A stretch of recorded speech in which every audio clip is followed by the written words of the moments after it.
Good morning महिमा जी। Good morning साधु। ये रही आपकी स्पेशल इलायची वाली चाय। Thank you.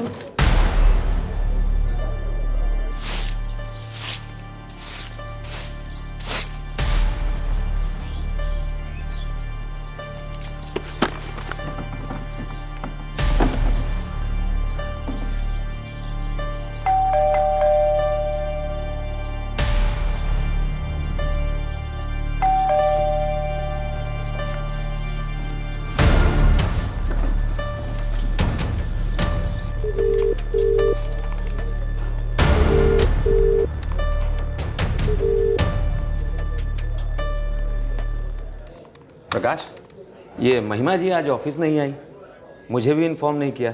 कल कुछ कहा था क्या उन्होंने तुमसे? नहीं माँ जी, महिमा जी ने मुझसे तो कुछ नहीं कहा। सर, महिमा जी आज ऑफिस नहीं आई हैं, कुछ बताई भी नहीं थी छुट्टी लेने के बारे में। फोन करो महिमा को और उनसे पूछो कि मटेरियल कोटेशन की फाइल कहाँ है। सर, फोन किया था मैंने, लेकिन महिमा जी फोन नहीं उठा रही हैं। ट्राई करते रहो और मैसेज करो, वो फाइल हेड ऑफिस भेजनी है आज के आज।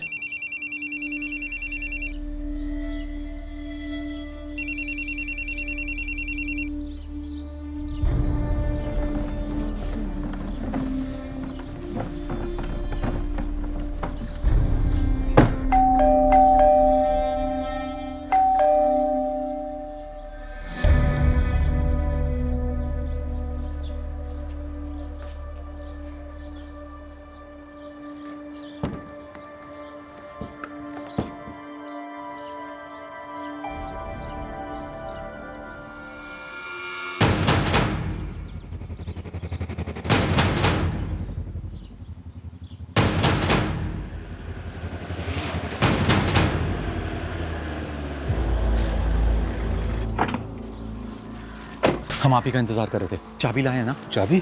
नहीं, मेरे पास तो चाबी नहीं है। नमस्ते, मेरा नाम लक्ष्मण सिंह है, मकान मालिक। चाबी? वो दोनों चाबी तो महिमा जी अपने साथ रखती थी। सेल्फ लॉकिंग दरवाजा है। हाँ जी, पर चाबी नहीं है मेरे पास। दरवाजा तोड़कर अंदर जाना होगा।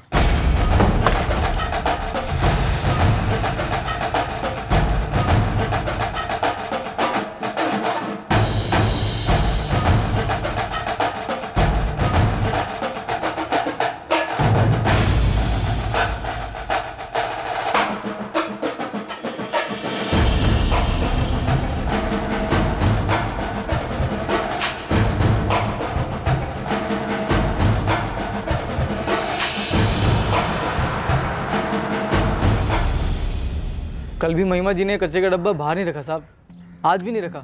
थोड़ा अजीब लगा साहब। मैंने फिर उस खिड़की से झाँका। ये महिमा बिस्ती अकेली रहती थी यहाँ? जी साहब, 2 साल से रह रही थी महिमा जी। PWD में कर्मचारी थी। या जोधपुर में या फिर आसपास के इलाकों में कोई इनका रिश्तेदार रहता है? ठीक से तो नहीं पता, पर महिमा जी की फैमिली आसपास ही कहीं रहती है। पर कहाँ? इतला तो करनी होगी ना। शायद उनके दफ्तर में किसी को कुछ पता हो।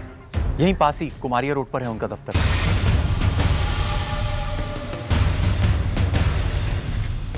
इस वक्त हम ज्यादा कुछ कह नहीं सकते, पर ऐसा लगता है महिमा जी का गला घोटा गया था। क्या?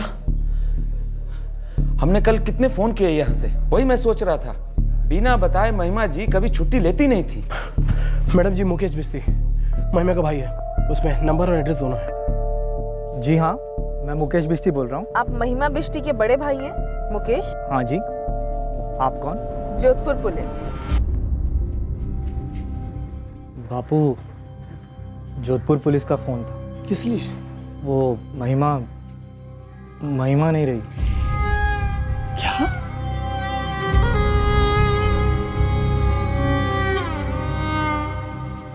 जी, ये मेरी बहन महिमा है।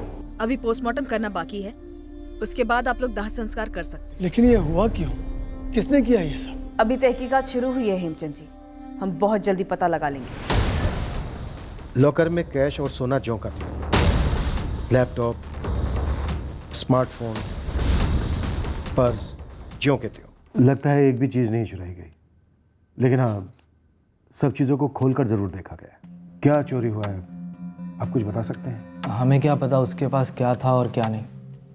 हम जोधपुर उतना आते नहीं थे और महिमा हमारे गांव उसिया नहीं आती थी। महिमा अकेली थी? मेरा मतलब शादी नहीं की थी उसने? 7 साल पहले शादी हुई थी साहब उसकी। पीयूष चौधरी से, लेकिन 6 महीने के भीतर ही शादी टूट गई साहब। तब से वो अकेली ही रहती थी। महिमा का 2 साल पहले जोधपुर ट्रांसफर हुआ था। हाँ साहब, उसकी बदली होती रहती थी, पर हमें ये नहीं मालूम कब और किधर। महिमा से उतनी बात नहीं होती थी हमारी। मुकेश, महिमा तुम्हारी सगी बहन थी ना? आप लोगों को महिमा के बारे में कुछ भी नहीं पता? 7 साल पहले तक सब कुछ पता था, लेकिन जब से वो अपने पति से अलग हुई, समझो सबसे ही अलग हो गई। पोस्टमार्टम हो चुका है, कुछ बातें सामने आई। 30 नवंबर की रात लगभग 10 और 12 के बीच मौत हो चुकी थी। बहुत गला घोटने की वजह से हुई है? जी हाँ, काफी मजबूत हाथों से गला घोटा गया था। Sexual assault? जी नहीं, पर विक्टिम सेक्सुअली एक्टिव थी। ये बात आपको बताने का मतलब ये है कि पति से तलाक हो जाने के बाद क्या महिमा की जिंदगी में कोई और आदमी था?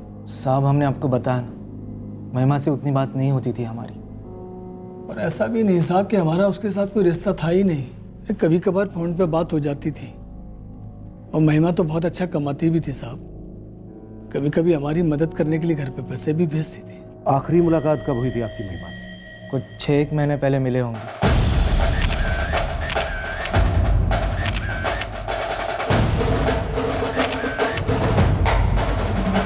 महिमा कुछ 8 साल से थी पीडब्ल्यूडी डिपार्टमेंट में।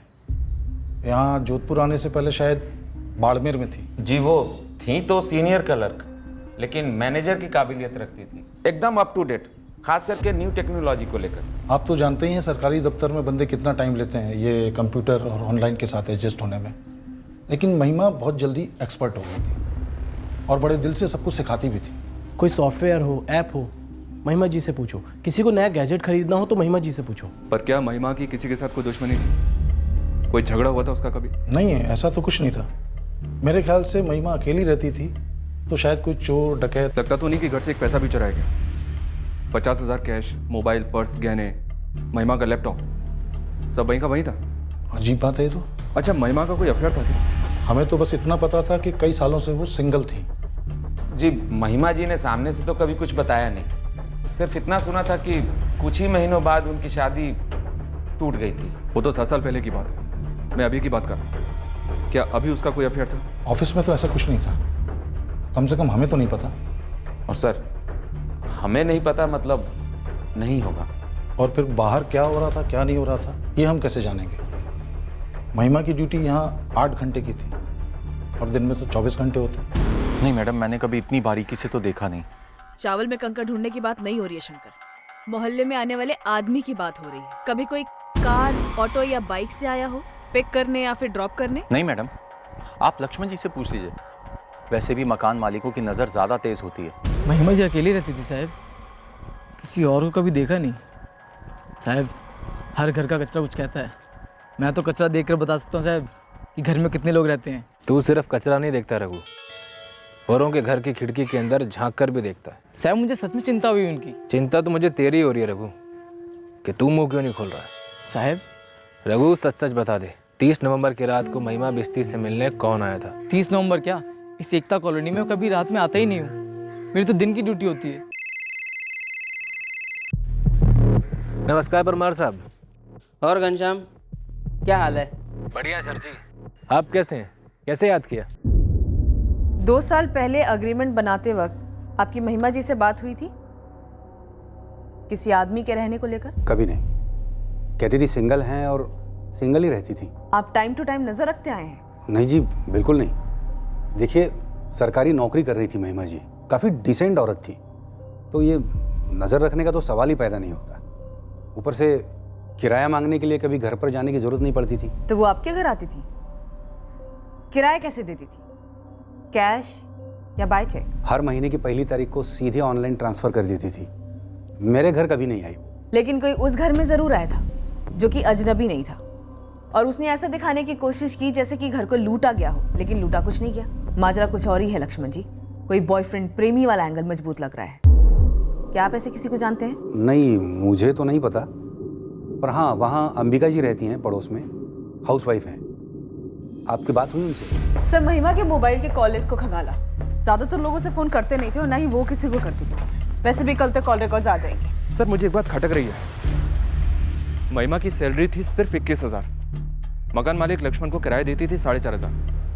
फिर भी उसने लॉकर में 50,000 कैश में रखे हुए थे? इमरजेंसी के लिए रखे होंगे शायद, बैकअप। जबकि सब लोगों का कहना है कि महिमा मोस्टली ऑनलाइन ट्रांजैक्शन करती थी। अब सारी दुनिया ऑनलाइन थोड़ी ना होती है अभिषेक, और इतना कैश घर में रखना कोई गुनाह तो है नहीं। पर फिर भी अकेली सिंगल औरत, सैलरी सिर्फ 21,000 और उसके घर के लॉकर में कैश 50,000। तुम्हारा इशारा किस तरफ है अभिषेक?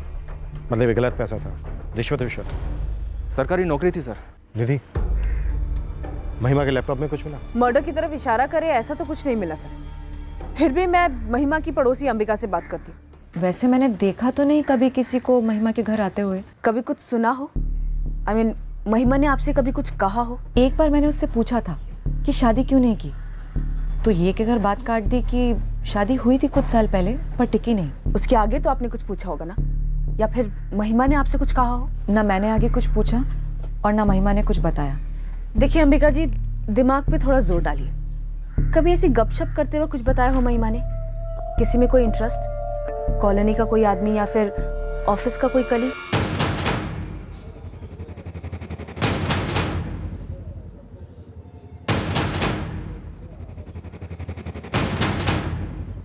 मैं दूसरी औरतों के साथ ज्यादा गपशप नहीं लड़ाती। हाँ, महिमा के साथ काफी बातें हो जाती थी, लेकिन मर्द वर्द को लेकर के कोई बात नहीं की हमने। कोई मर्द तो था महिमा की जिंदगी में अंबिका जी, पोस्टमार्टम से पता चला है। सेक्सुअली एक्टिव थी। मैडम, मुझे तो इस बात की भनक भी नहीं लगी कभी। और फिर ये सब बातें पूछी थोड़ी ना जाती हैं, और सामने से कोई औरत अपनी पड़ोसन को ये सब क्यों बताएगी भला? लेकिन वो अपनी निजी जिंदगी में जैसे भी हो, महिमा मेरे साथ अच्छी थी, नेक थी।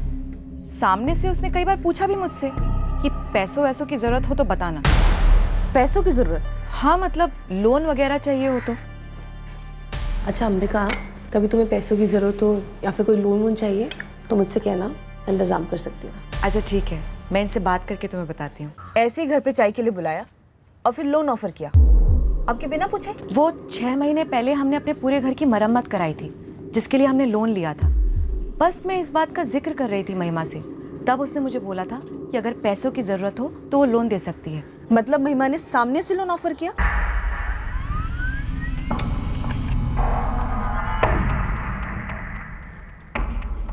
सर, महिमा बिस्ती के कॉल रिकॉर्ड।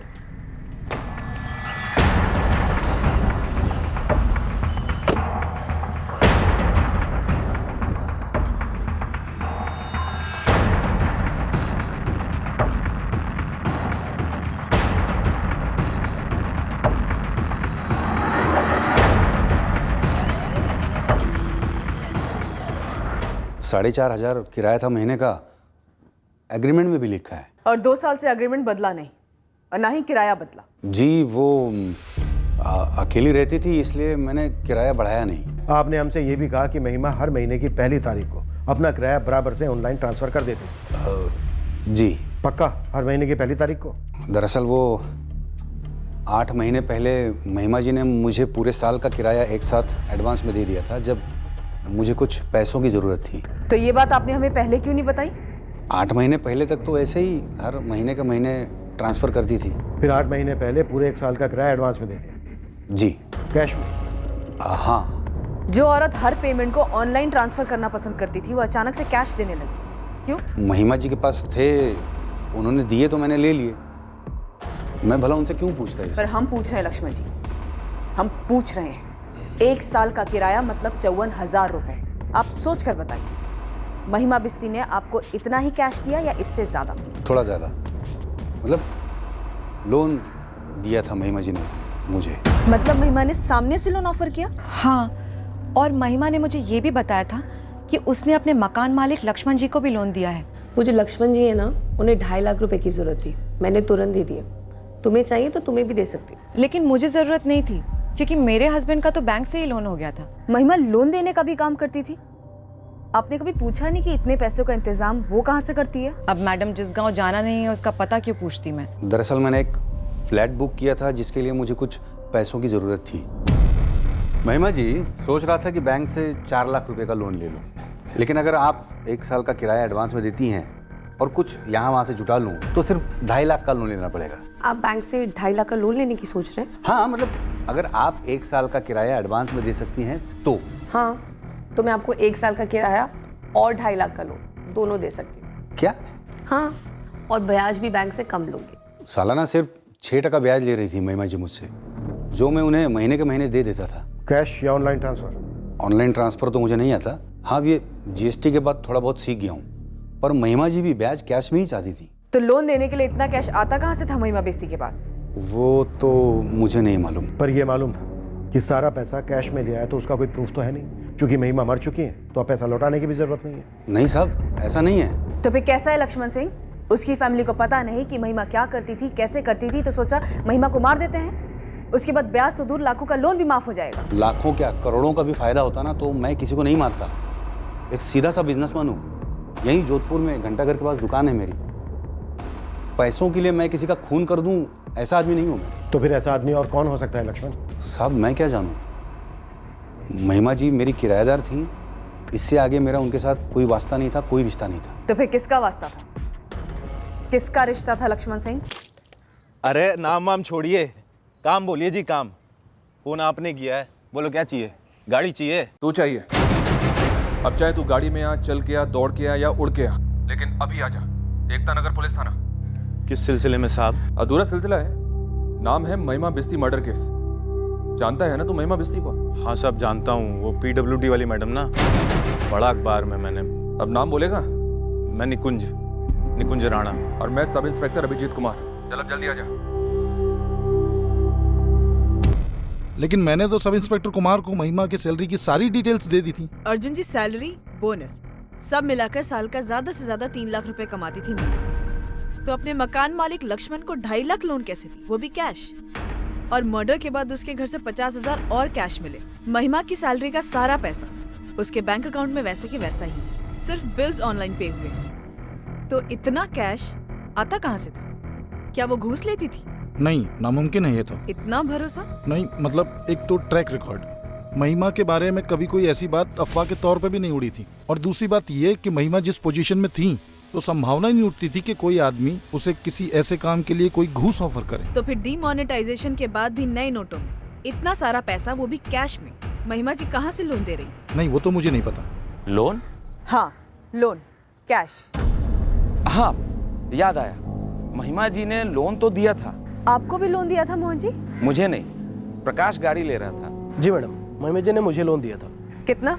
1.5 लाख रुपए। कब लिया था लोन? 4 महीने पहले। हमारी और महिमा जी की बात हो रही थी कैंटीन में, तब मैंने उनको बताया था कि मैं कार लेने वाला हूँ लोन पर। अरे सेकेंड हैंड गाड़ी है तो क्या हुआ, तुम्हारी तो पहली गाड़ी है ना प्रकाश, मुबारक हो। अभी एकदम फाइनल नहीं है महिमा जी, लोन पास होना बाकी है। लोन कहाँ से ले रहे हो लोन? वो घंटाघर के पास एक फाइनेंस कंपनी है, 1.5 लाख रुपए का लोन दे रही है, 12% के बैच पे। 12? जी। अच्छा, अगर तुम्हें 12 की बजाय 10% पे लोन मिल जाए तो? कैसे महिमा जी? मुझसे? प्रकाश 1.5 लाख तुम्हें, 2.5 लाख अपने मकान मालिक लक्ष्मण सिंह को। महिमा कोई खानदानी रईस भी नहीं थी। उसके पिता और भाई गांव में एक छोटी सी दुकान चलाते हैं। महिमा उन्हें भी पैसों की मदद करती थी। लगता है एक पूरा पैरेलल बैंकिंग चल रहा था इस महिमा का। मोहन सिंह जी, आपने कितने लाख का लोन लिया था इस महिमा से? मैंने कोई लोन नहीं लिया है मैडम जी। इसने प्रकाश ने लोन लिया था और बताया था मुझे। मैडम जी, मुझे नहीं पता था कि महिमा जी ने दूसरों को भी लोन दिया, और आखिरकार इसमें गलत क्या है? आखिर वो सबकी मदद ही तो कर रही थी ना। प्रकाश, ये मदद करने के लिए महिमा के पास पैसे कहाँ से आते थे? और कार लेने के बाद तुमने उसकी कितनी मदद की? कितनी बार घर ड्रॉप किया तुमने उसे अपनी कार में? घर ड्रॉप का क्या मतलब साहब? निकुंज राणा, 1 महीने पहले तक तेरी महिमा बिस्ती से 1 हफ्ते में कम से कम 2-3 बार बातचीत होती थी। तू टैक्सी ड्राइवर है, कार ड्रॉप का मतलब होता है सवारी, या तू किसी और ही कहानी पर सवार है? मालिक, PWD वालों को जब भी गाड़ी की जरूरत होती है मेरी गाड़ी बुलाते हैं। इसी चक्कर में एक बारी महिमा जी को ऑफिस से घर छोड़ना हुआ रात को। उसके बाद फिर उनको जब भी जरूरत होती मुझे को बुलाती ही थी। PWD के क्लर्क लोगों का ऑफिशियल काम से कहीं भी बाहर आना जाना नहीं होता। और महिमा बिस्ती ओसियां अपने बाप के घर पिछले 6 महीने से नहीं गई थी। मेरा मतलब उनको अपने किसी प्राइवेट काम से कहीं जाना होता तो बुलाती थी। कैसा प्राइवेट काम? मतलब रात को होटल में कभी डिनर विनर करने जाना हो। किसके साथ? मुझे क्या पता साहब, मेरा काम था ले जाना और छोड़ना, बस। ये डिनर कहीं तेरे साथ तो नहीं होता था ना? क्या बोल रहे हो साहब, कहाँ वो मैडम, कहाँ मैं ड्राइवर। डिनर के अलावा और कहाँ जाना होता? कभी मेहरानगढ़, कभी शास्त्री सर्कल, तो कभी घंटाघर। अकेली घूमती थी महिमा? अब घूमने जाती या काम से जाती ये सब तो हमें नहीं पता होता था साहब। हाँ ये है कि जोधपुर सिटी के अंदर ही अंदर जाना आना होता था। जान पहचान हुई थी तेरी? कभी तो पूछा होगा तूने कि कहाँ जाती हो, किस काम से जाती हो, वगैरह वगैरह? ये मैं कैसे पूछता साहब, मेरा काम था गाड़ी चलाना, किराया लेना। क्या लोन भी लिया था तूने महिमा से? मैंने महिमा जी से तो क्या, मैंने आज तक अपने बाप से कभी लोन नहीं लिया है। मेरी गाड़ी भी किराए की है, घर भी किराए का है साहब। घनश्याम, ये निकुंज कुछ डरा हुआ लगा क्या? किसी भी सवाल पर थोड़ा सा भी बेचैन हुआ हो? नहीं सर, मुझे तो ऐसा कुछ नहीं लगा। अजीब है, ये महिमा इस निकुंज के साथ बार बार उसकी टैक्सी में यहाँ वहाँ क्यों घूमेगी? अकेले डिनर पे क्यों जाएगी?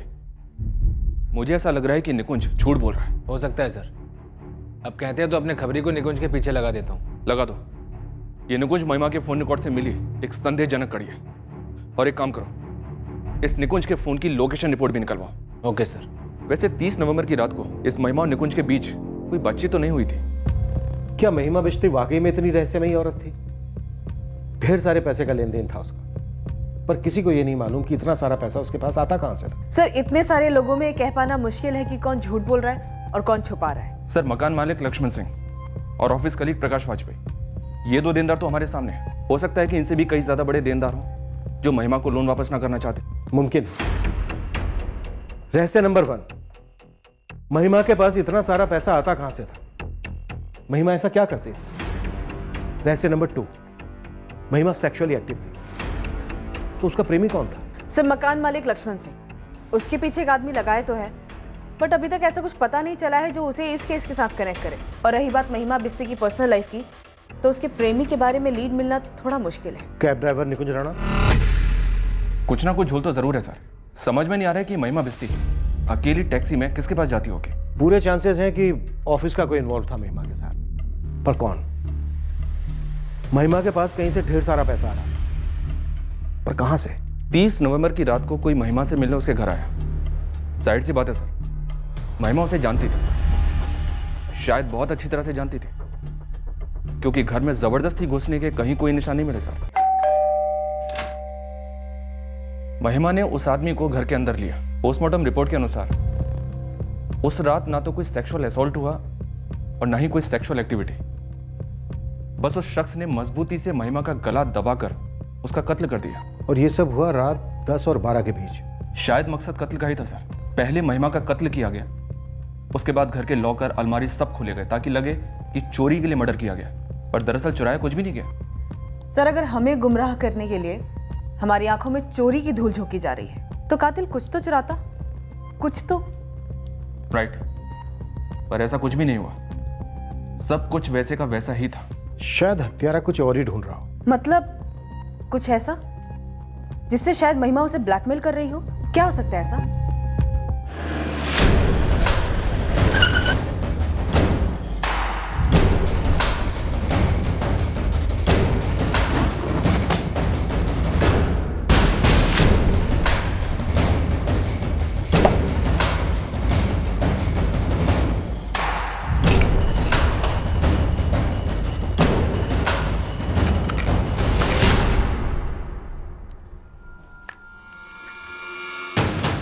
सही है, पेन ड्राइव ज्वेलरी बॉक्स में कान की बाली के नीचे छुपाया गया था।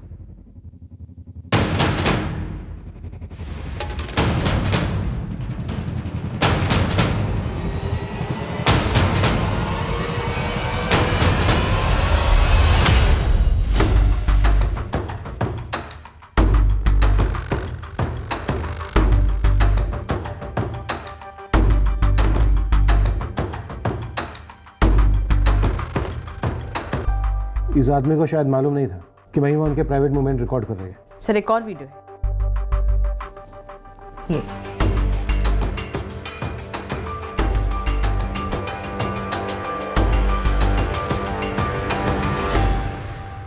ये ही पेन ड्राइव मिला? सर, श्योर होने के लिए हमने घर का कोना कोना छान मारा। शायद हमारी ये थ्योरी सही थी सर, कि कोई कुछ तो ढूंढने आया था जो नहीं मिला। वो शायद ये था, पेन ड्राइव। सर, महिमा शायद इन वीडियोस के जरिए इन दोनों आदमियों को ब्लैकमेल करने की कोशिश कर रही होगी। और हो सकता है सर, इन वीडियोस में जो दो आदमी दिखाई दे रहे हैं, इनमें से ही कोई कातिल हो। ये तब हो सकता है जब सिर्फ ये दो लोग ही ब्लैकमेल हो रहे हैं। क्या पता और लोग भी हो जिनकी सेक्स टेप बनी है। सर, शुरुआत इन दोनों आदमियों से करते हैं। इन दोनों के चेहरे भी नजर आ रहे हैं। पहले पता तो चले कि आखिर ये सेक्स टेप बनाने का माजरा क्या है। कोई प्राइवेट सनक या क्रिमिनल मकसद। ये इन दोनों से पता चलेगा।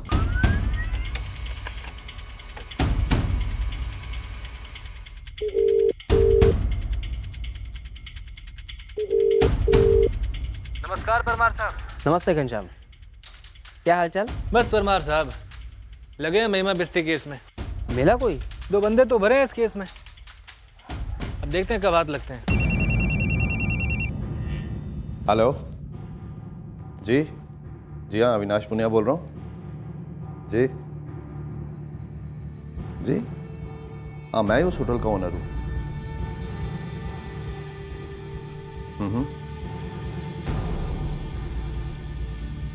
ठीक है। मैं हेलो जी हाँ, मैं जयराम बाफना बोल रहा हूँ जी। जी हाँ, मैं बैंक में सर्विस करता हूँ। जी जी जी हाँ।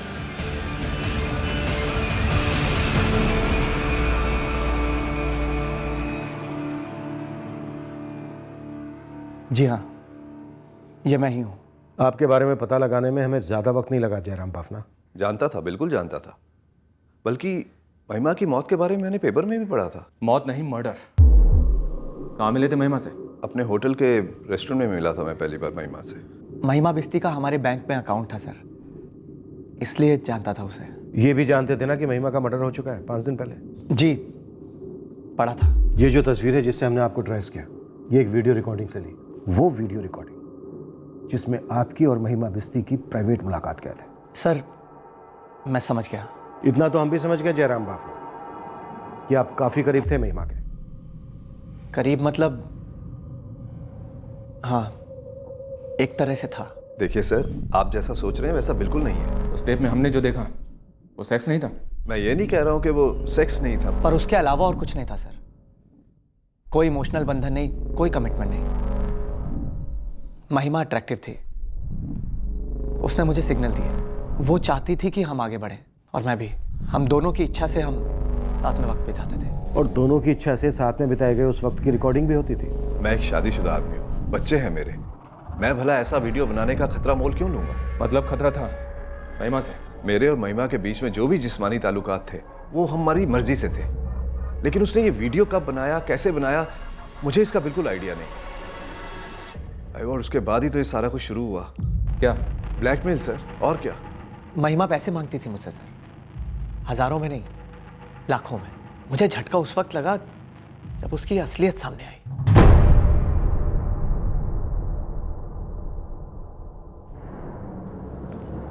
महिमा, ये सरासर नाइंसाफी है महिमा। मैंने कब कहा मैं इंसाफ की पुजारन हूँ? महिमा, ऐसा वीडियो बनाना सिर्फ मेरे लिए नहीं, तुम्हारे लिए भी बहुत खतरनाक है।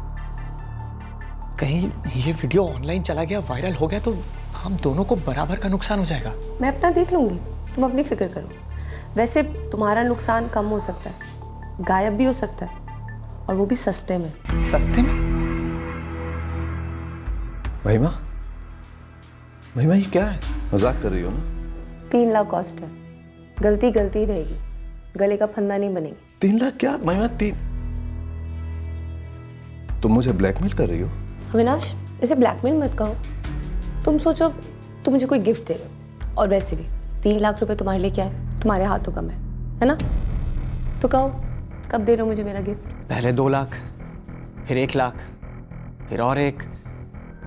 उसके बाद तो मैं जैसे उसके लिए पैसों का नल बन गया था मैं सर। महिमा जब चाहे खोलती और पैसे गटक जाते। सारा कैश? और नहीं तो क्या सर, ब्लैकमेल, ब्लैक मनी। अब तक 5.5-6 लाख तो जा चुके हैं मेरे। कुछ और भी लोग हैं जिन्हें महिमा ब्लैकमेल करती थी। अब ये बात वो मुझे क्यों बता दी, लेकिन जरूर होंगे।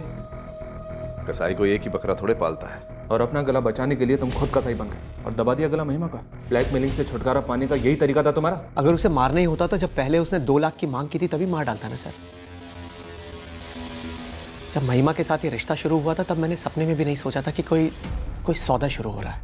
मैं उसे किसी कॉलगल की तरह इस्तेमाल नहीं कर रहा था सर। मुझे लगा एक अकेली औरत है, उसकी अपनी ज़रूरतें होंगी बस। पैसा बहुत बड़ी ज़रूरत है जयराम। मुझसे बेहतर और कौन जान सकता है सर। एक तो बैंक में काम करता हूं, ऊपर से खुद को कंगाल होते देखा है मैंने, फिर भी मैंने महिमा को नहीं मारा है सर। जी नहीं, मैं किसी कैब ड्राइवर निकुंज को नहीं जानता। मैं महिमा के घर खुद जाता था पैसे लेकर और उसके हाथ में देता था कैश।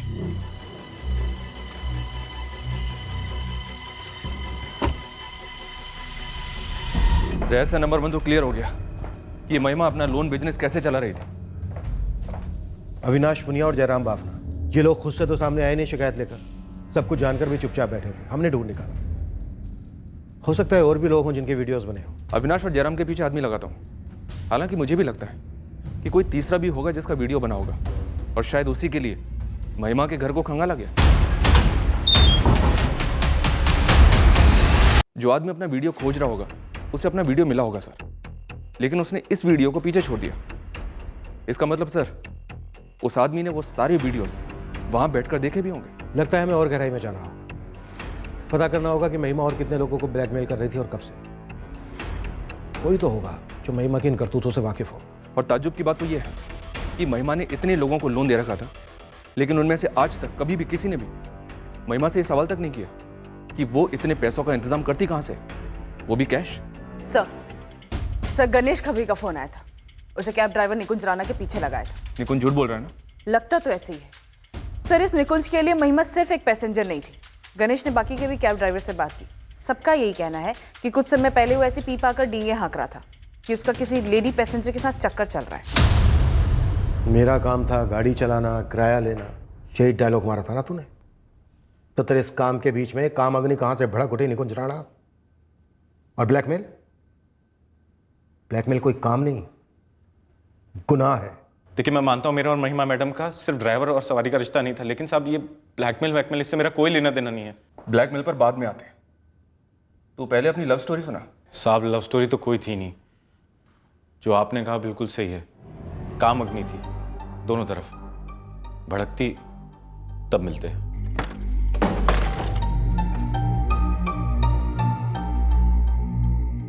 एक्सीलरेटर, ब्रेक, क्लच तीनों महिमा मैडम के हाथ में ही रहते साहब। जब उनका मूड करता वो बुला लेती। महिमा ने तेरे साथ भी वीडियो बनाया था क्या? ब्लैकमेल कर रही थी? मुझे ब्लैकमेल करके उनको क्या मिलता साहब? पैसे तो मेरे बटुए में उतने ही हैं जितने हैं। मज़े तो मैं वैसे ही दे रहा था। वीडियो लीक होता तो बदनामी उनकी होती, मेरी नहीं। तू अब भी सच नहीं बोल रहा है। तू 30 नवंबर की रात को महिमा के घर गया था। अब तो ये बोल कि महिमा को तूने अपने किसी मकसद के लिए मार डाला या फिर किसी और के लिए। साहब नहीं साहब, मैं उस रात अपने घर ही पे था साहब। उस रात मैडम ने मुझे फोन करके नहीं बुलाया था साहब। तो फिर कौन गया था बोलना? ये गया था या ये गया था या ये दोनों गए थे? अबे तू इतनी बार महिमा के घर गया है, इनको तो पहचानता ही होगा ना? साहब मैं इनको नहीं जानता, मैं सच कह रहा हूँ साहब। मैंने एक बार झूठ बोला था कि मैं मैडम को यहाँ वहाँ ड्रॉप करता था, जबकि वो मुझे फोन करके घर बुलाती थी। बस एक बार कोई हमसे झूठ बोले ना, बस उसके बाद हम उसके हर सच को भी झूठ की तराजू पर तोलते हैं। आखिरी मौका है तेरे पास। अगर तूने सब कुछ सच सच नहीं बोला तो चार्जशीट तेरे नाम की बनेगी और तेरे नाम पर ही बंद होगी। साहब मैं बेगुनाह हूं साहब। मैंने महिमा जी को नहीं मारा है साहब।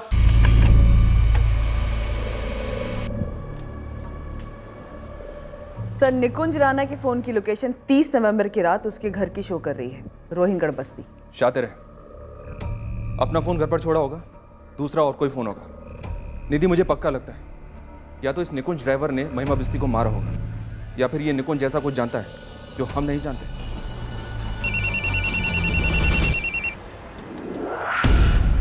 नमस्ते परमार जी।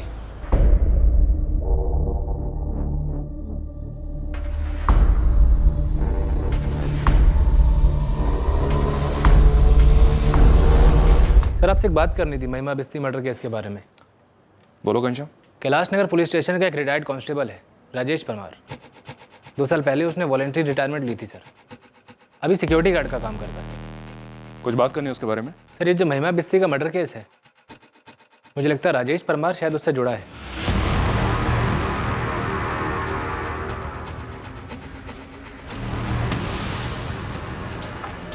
निकुंज राणा के फोन रिकॉर्ड में राजेश परमार का नंबर बार बार फीचर होता है। पक्का दोनों में जान पहचान। सर पहले मुझे अजीब नहीं लगा, लेकिन अब सोच रहा हूँ कि इन्वेस्टिगेशन शुरू होने के दूसरे दिन से ही राजेश परमार मुझे लगातार फ़ोन करता रहा है केस के बारे में जानने के लिए। और घनश्याम क्या हाल है? बढ़िया सर जी। आप कैसे हैं? कैसे याद किया? बस भाई अखबार में पढ़ रहा था वो महिमा बिस्टी मर्डर केस के बारे में। तुम्हारे थाने में ही होगा ना केस? जी परमार साहब, अभी तो तहकीकात शुरू हुई है पर कोई लीड हाथ नहीं लगी है। सर तब मुझे अजीब नहीं लगा क्योंकि मैं उनको जानता हूँ। लगा शायद ऐसी बातों बातों में पूछ लिया होगा। फिर जब मैंने गणेश खबरी को निकुंज के पीछे लगाया, उसने बताया कि राजेश परमार निकुंज से काफ़ी मिलता रहा है। और फिर हमने जब निकुंज को पूछताछ के लिए उठाया, उसके साथ साथ राजेश परमार के भी मुझे लगातार फ़ोन पे फ़ोन आते रहे। सर तब मैं सोचने लगा कि राजेश परमार महिमा मर्डर केस में इतनी दिलचस्पी क्यों ले रहा है। सर ये निकुंज ज़रूर सब जानता है। शायद महिमा का ब्लैकमेल हो रहा विक्टिम निकुंज को जानता होगा और उसने महिमा की सुपारी निकुंज को दे दी होगी। फिर निकुंज ने राजेश परमार को अपने साथ मिला लिया होगा। पुलिस कांस्टेबल था राजेश, इसलिए फॉरेंसिक को क्राइम सीन से कातिल का एक भी फिंगरप्रिंट नहीं मिला सर। राजेश परमार को पता नहीं चलना चाहिए कि हमारी रडार में। पहले इस निकुंज राणा को तोड़ते हैं। निकुंज, लॉकर, कबर्ड, महिमा के घर की हर चीज से उंगलियों के निशान मिटा दिए गए थे। और ये कैसे हुआ हमें पता है। उन मिटे हुए निशानों ने कातिल पर उंगली उठा दी है। हीरो, कातिल हमें मिल गया है। कत्ल का पूरा चिट्ठा हमारे सामने खुल गया है। 30 नवंबर की रात को तू महिमा के घर गया था।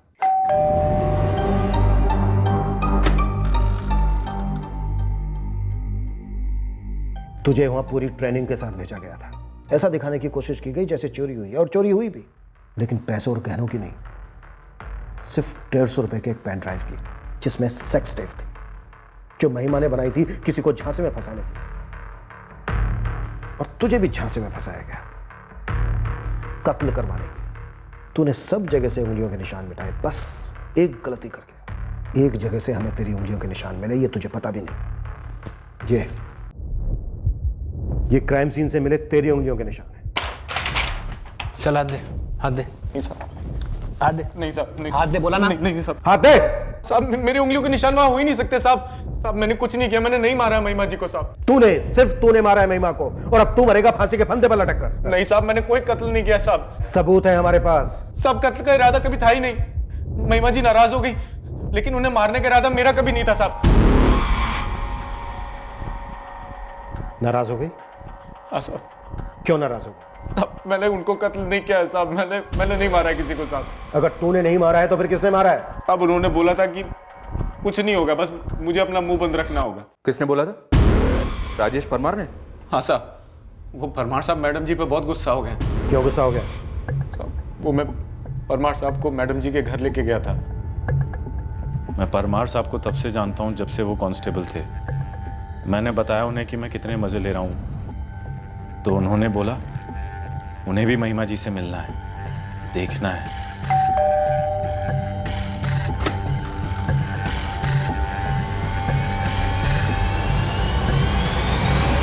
Retired constable security guard Rajesh Parmar क्यों मिलना चाहता था महिमा बिस्ती से? किसकी तरफ से मिलना चाहता था? किसी की तरफ से नहीं। तो फिर उसे मिलना क्यों था महिमा से? उसी के लिए जिसके लिए मैं मिलता था महिमा जी से। निकुंज, कौन है ये? दोस्त है। तो इसे यहाँ क्यों लेकर आए हो? इसको भी क्या इंटरेस्ट है। इंटरेस्ट है? इंटरेस्ट है? क्यों इतना फड़फड़ा रही हो मैडम?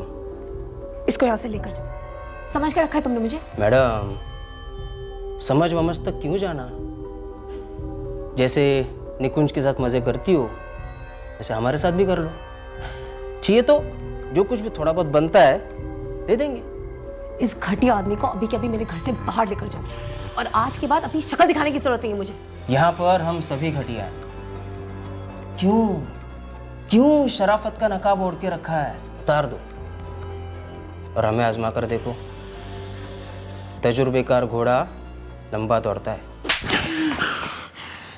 साली 2 टकी की औरत मुझ पर हाथ उठाती है। तू जानती नहीं मैं कौन हूं? इस गटर के कीड़े को मेरे घर से बाहर लेकर जाओ, वरना मैं पुलिस को बुलाऊंगी। परमार साहब, ये क्या कर दिया आपने? सांस नहीं चल रही है। हे भगवान, आप क्या करेंगे?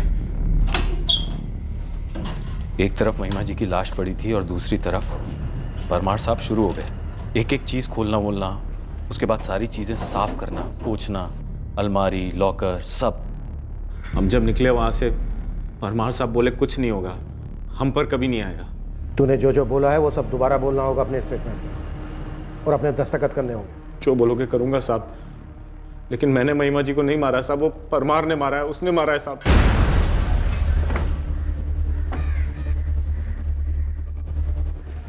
राजेश परमार, जय मैडम। चलो तुम्हारा खेल खत्म। निकुंज ने सब उगल दिया है। क्या उगल दिया निकुंज ने? वही जो तुमने उसे समझाया था, मुंह मत खोलना, कुछ बोलना मत, कुछ नहीं होगा तुम्हें। कैसी बात कर रहा घनश्याम? जानता ना मैं कौन हूँ? तालाब की गंदी मछली को जानने का हमें कोई शौक नहीं। चलो। महिमा बिश्ती को जानने वाला हर कोई उसके कत्ल से दंग रह गया है, और कत्ल के मकसद को जानकर होश उड़ गए हैं सबके। महिमा जो कर रही थी और जिस अंजाम से वो मिली, ये जानने के बाद महिमा के परिवार को भी गहरा आघात पहुंचा। कुछ लोगों को राहत भी मिली जो अपनी ही कमजोरी का शिकार बने थे। हमें कभी पता नहीं चला कि क्या महिमा की ब्लैकमेल लिस्ट में और भी लोग थे, क्या और भी पेन ड्राइव छुपाई गई थी कहीं।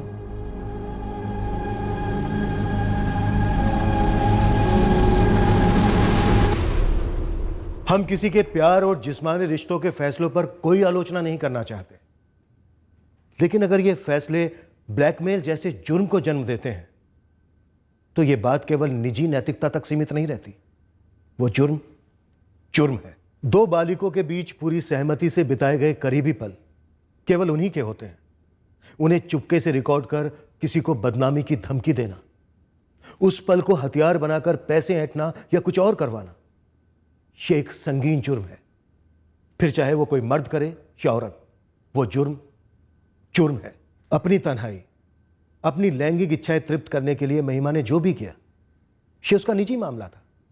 फिर चाहे कैब ड्राइवर निकुंज राणा के साथ उसका रिश्ता हो या फिर किसी और के साथ, किसी के निजी फैसलों को देखकर उसे टेकन फॉर ग्रांटेड लेना बिल्कुल गलत है।